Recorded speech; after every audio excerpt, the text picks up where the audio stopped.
ito yung prayer. Kaya dapat, bigyan natin ito ng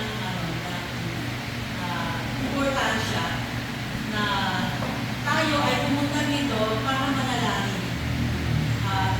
This is a corporate prayer. Sama-samang pananalangin. Amen? Hindi lamang yun, kundi marami tayo dapat ipag-pray. Hindi lamang tayo nagpe-pray, syempre meron tayo mga personal prayer, di ba? Dito, tayo po ay sama-samang magpe-pray, pag-pray natin ng bawat isa. Kasi kailangan natin yun. Amen? Kailangan natin ng prayer. Alam niyo po ba na alam ko common na ito na lagi natin naririnig itong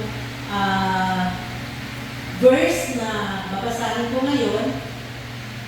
Dito po, nasa po yung mga Bible natin. Praise God. So, yung may mga Bible, tayo po ay makipagbukas sa Filipos.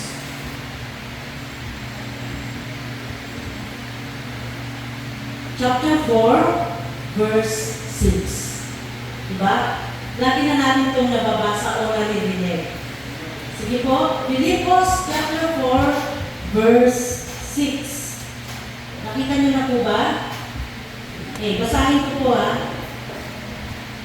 Filipos chapter 4, verse 6. Huwag kayong mabalisa tungkol sa anumang bagay. Sa halip, hilingin nyo sa Diyos ang lahat ng inyong kailangan sa pamamagitan ng panalangin may pasasalamat. Let's pray. Mahal namin Panginoon sa gabi ito. Maraming salamat po Panginoon sa oras na ito na kami ay itinako ninyo ang aming mga paa sa iyong bahay-sambahan Panginoon. Narito po ang bawat isa, Panginoon.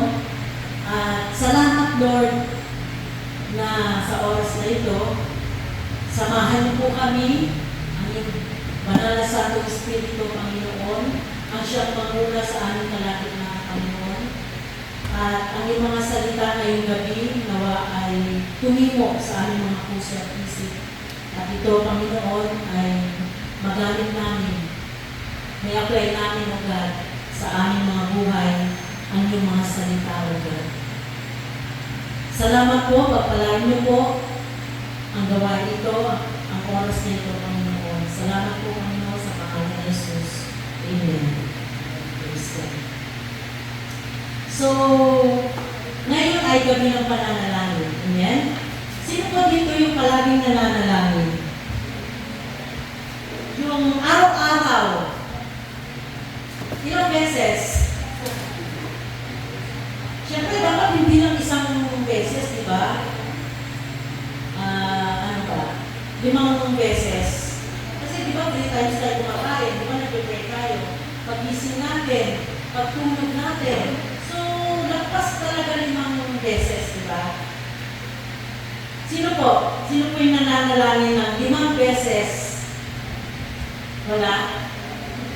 Ibig sabihin, hindi kayo nag-pray bago kumain? Wala, nag-pray. So, ano talaga, kailangan talaga tayo na mananalangin. Napaka-importante po na tayo ay nananalangin palagi. Dapat gawin natin itong habit. Diba? Pag sinabing habit, palagi mo na ginagawa.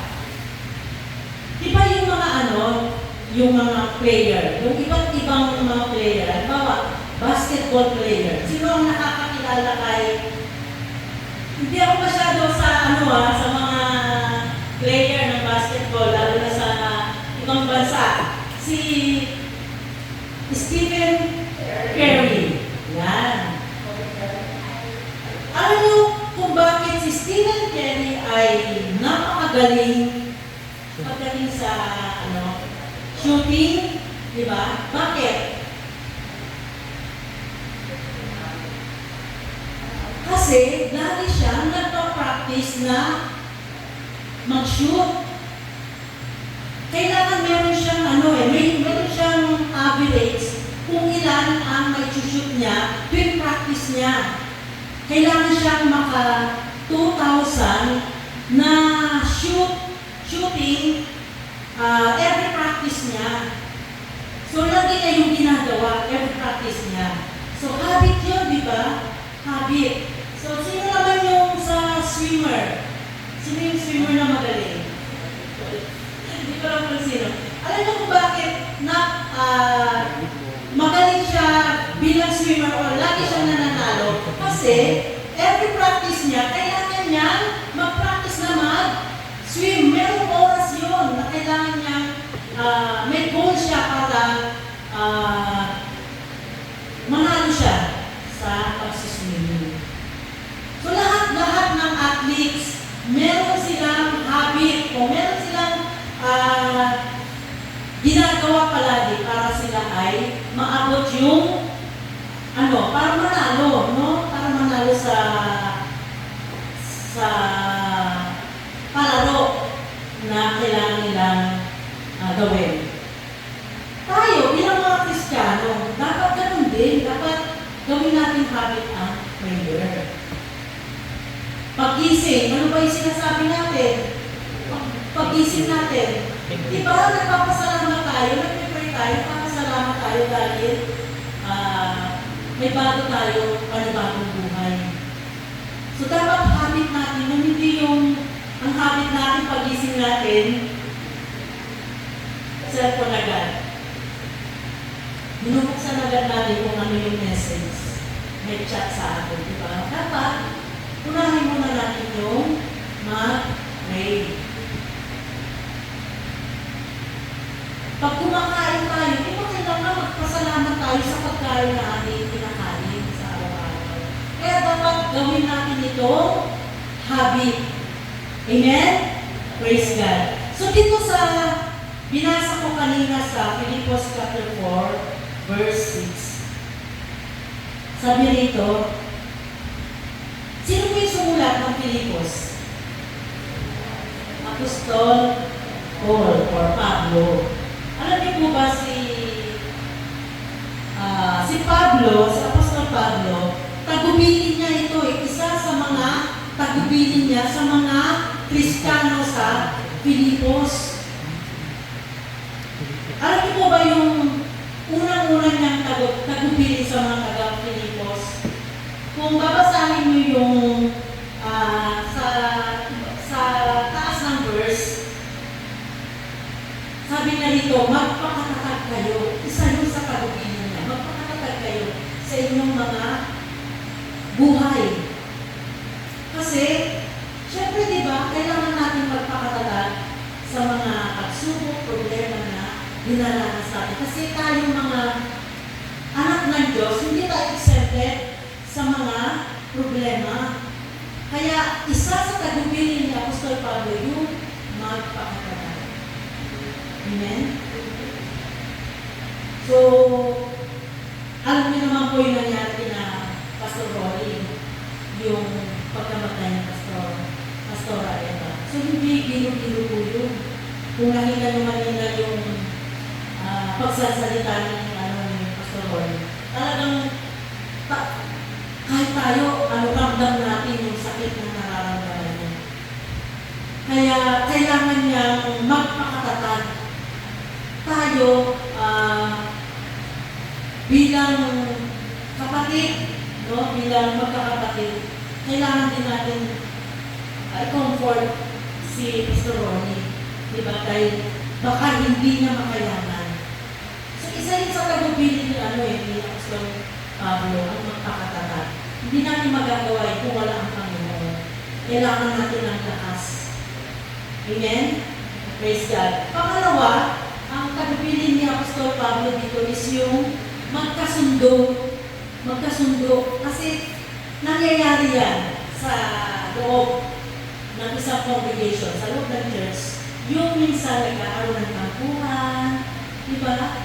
So sabi dito, magkasundo kayo. Isa din yun sa tagubilin ni Apostol Pablo. Ano pa? Ano pa yung tagubilin niya? Magalak kayo lagi. Magalak. Ang hirap yata yung magalak ka na may problema, diba? Ang hirap. Pero, Isa yun sa tagubilin ni Apostol Pablo sa mga Kristiyano o sa mga anak ng Diyos. Yung magala. Hindi naman palagi ka na lang pag may problema ka, ano ginagawa natin?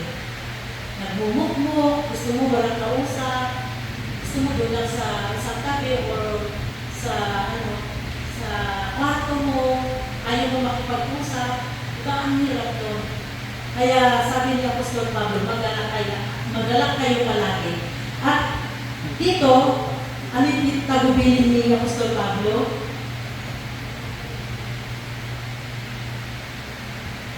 Ano yung tagubilin dito ni Apostol Pablo? Yung binasa ko kanina.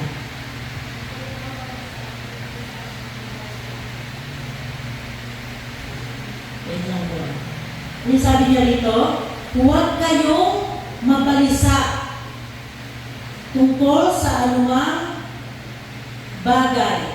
Yun lang muna, yung unang word. Huwag kayong mabalisa. O diba, tagubilin niya ni Apostol Pablo sa mga Kristiyano. Kasi, marami tayong mga alalahanin. Marami tayong iniisip. Kaya, dumadating sa point na na-stress tayo, nagkakaroon tayo ng anxiety. Dahil sa alalahanin, nag-iisip tayo. Sabi nito ni Apostol Pablo, huwag tayong mabalisa. Amen? Sabi po niya rito, huwag kayong mabalisa. Alam niyo po bang command ito ni Apostol Pablo? Inuutos niya sa atin na huwag tayong mabalisa sa anumang mga bagay. Ibig sabihin, kaya natin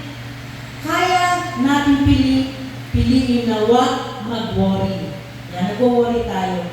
Hindi sinabing huwag kang magka-problema, kundi huwag kang ma-stress sa problema. Yan. So, natural na may problema tayo sa isa't isa. Kaya lang, pag iniisip mo na yon, doon ka na nagkakaroon ng stress or anxiety. Amen? Kaya sabi dito ni Apostol Pablo, huwag mag-worry, huwag mabalisa sa anumang mga bagay. Yun po yung unang step. Pag tayo ay dumating na sa point na nag-worry na tayo. Sabi niya, kumanto na huwag daw tayong mag-worry. Amen? Praise God. Alam niyo po ba yung nangyari ngayon sa Davao? Amen. So, grabe po talaga. Grabe ang lindol na nangyari sa Gensan. So, walang nakakaalam. Diba? Walang nakakaalam kung mangyayari yun. Umaga-umaga yun eh. Parang 7 o'clock. Sabihin yung iba doon, baka tulog pa. Diba? Walang nakakaalam. But kung mapapanood mo yung mga nangyaring lindol doon, yung nawalan ng bahay, yung iba talaga nawalan na ng mahal sa buhay. Grabe stress ang mangyayari sa iyo. Hindi mo na alam kung ang gawin. Meron pa nga, yung tatay nasa work, tapos naiwan yung anak niya at asawa, mga anak at asawa. Pagbalik niya, wala na yung pamilya niya. Patay lahat. Nabagsakan ng mga halga. So, di ba ang hirap doon? Hindi mo alam kung ang gawin mo. Ang hirap ng mga pinagdadaanan nila sa panahon ngayon. Talagang sobra. Halos, alam niyo ba yung tawag dito, yung wala ka na doon, kahit inumin wala na, pagkain wala. Talagang ang hirap. But, salamat dahil meron tayong Panginoon na siyang hinuhubukan natin ng lakas. Amen? Praise God. Kaya sabi dito ni Apostol Pablo, magpakatatag kayo sa buhay niyo na nararanasan. Saan natin makukuha yung katatagan na yun? Di ba sa Panginoon lang? Sa ating Panginoon lang. Kung meron tayong mga takbuhan, sabi dito ni Apostol Pablo, magkasundo.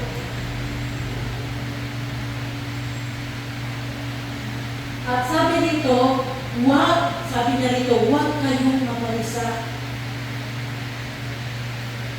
Kasi, pag dumating man yung problema, huwag tayong mag-worry. Amen? Ipagkatiwala natin ang lahat nito sa ating Panginoon. Susunod, ano yung pangalawang step dito? Una, huwag mabalisa. Huwag mag-worry. Pangalawa, sa halip, hingin ninyo sa Diyos ang lahat ng inyong kailangan sa pamamagitan ng panalangin may pasasalamat. Amen? Sa halip, hingin ninyo sa Diyos, ask God, manalangin. Kung meron ba tayong pinagdadaanan, ano gagawin mo? Anong una mong gagawin? Mag-worry ka ba? Siyempre, sabi rito, ask God. Kapag nandun na tayo sa panahon na meron na tayong problema. Amen? Manalangin ka. Lumapit ka sa Panginoon. Pumunta ka sa isang tabi at unahin mo munang manalangin. Yun yung pangalawang step na gagawin mo. Huwag yung mauuna yung worry. Kasi nauuna yung worry, di ba? Bago mag-pray. But natural talaga yun. Yun yung realidad, di ba? Siyempre talaga mag-worry ka, hindi mo alam kung anong gagawin mo ba? Sabi dito, ask God, hilingin ninyo sa Diyos ang lahat ng inyong kailangan sa pamamagitan ng panalangin na may pasasalamat. Prayer and thanksgiving. Yun muna, kaya kasi hindi pwede pagsama yung worry at prayer. Prayer na lang. Huwag lang mag-worry, amen? Isang tabi mo muna yung worry at ikaw ay mag-pray muna. Amen po ba? So, pag yun yung pangalawang step, ano yung una? Do not worry. Pangalawang step, ask God. Diba? Ask God to pray and thanksgiving. Ano yung pangatlo?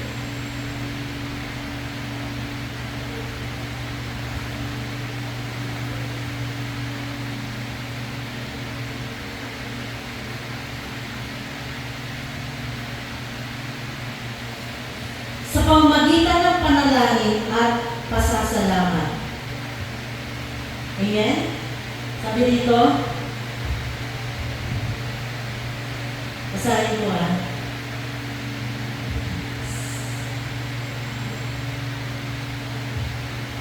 Ang kapayapaan ng Diyos na hindi kayang maunawa ng tao ang siyang mag-iingat sa inyong puso at pag-iisip dahil sa inyong pakikipag-isa kay Kristo Jesus. Diba?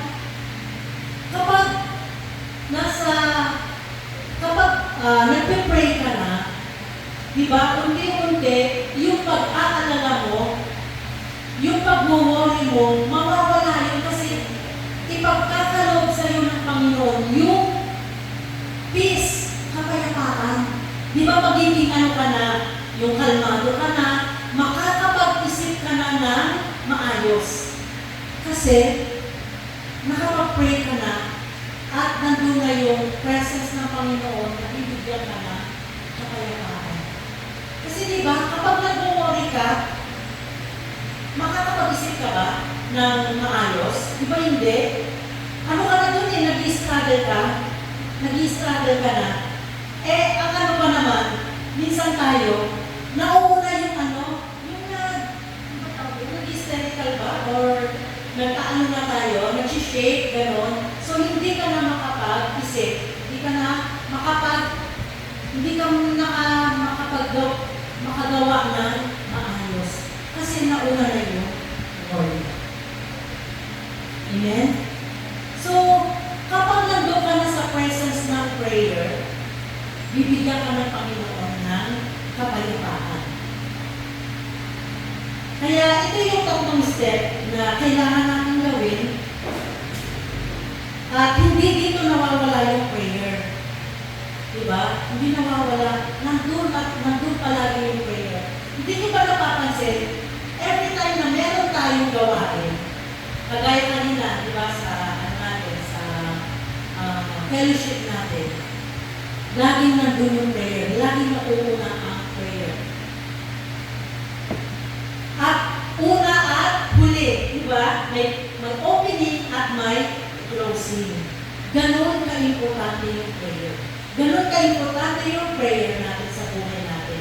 Dapat hindi yun nawawala. At sino kayong mga estudyante, alam ko, lalo sa mga college, no, talagang sobrang sila, yung sobrang pagod sa nila, sa pag-aaral. Lalo pag exam na, no, makikita mo yung pagod nila. Kuya, dapat hindi nawawala yung prayer sa buhay. Kasi yun yung weapon. Yun yung lakas ninyo, yung prayer. Bagamat, nandun lagi ang hirap-hirap, lagi nandun yung hirap. So, para mawala yung hirap ngayon, you need to pray. Amen? You need to pray. Kailangan mo yun. Kailangan mo ng lakas. Kailangan mo ng, syempre di ba? Kailangan humingi ka ng wisdom sa ating Panginoon. Ganun din sa mga nanay. So, lahat tayo, walang exempted, lahat tayo kailangan natin manalangin. So, ngayong gabi, ito yung purpose, bakit meron tayong prayer meeting. Kailangan tayong manalangin, sama-samang mananalangin. Imagine kung tayong lahat, marami tayo ngayon, kung tayong lahat ay mag-pray sa bawat isa, di ba? Talagang powerful. Malakas, di ba? Imagine kung ikaw lang mag-isa, parang mahina. Pero kung sama-sama tayo mananalangin, talagang malakas tayo sa Panginoon ngayong gabi. Amen? Alam ko na meron tayong kahilingan sa ating Panginoon. So ngayong gabi, mag-group tayo. Mag-group tayo. At tanungin natin, i-ask natin ang bawat isa. Kasi alam ko, need ng bawat isa ng prayer. Amen? Kailangan ng prayer. Kaya, ngayong gabi, siguro, sa mga babae, mag-group tayo ng 4 o 3. 4 siguro, 4. Or 5. 2 grupo sa babae, 2 grupo rin sa mga lalaki. Amen? Praise God. Maghanap tayo ng kagrupo natin at tayo ay mga lalaki. Amen. Praise God. At before po yun, sige po, maghanap po tayo ng kagrupo natin na mag-pray. Layo-layo para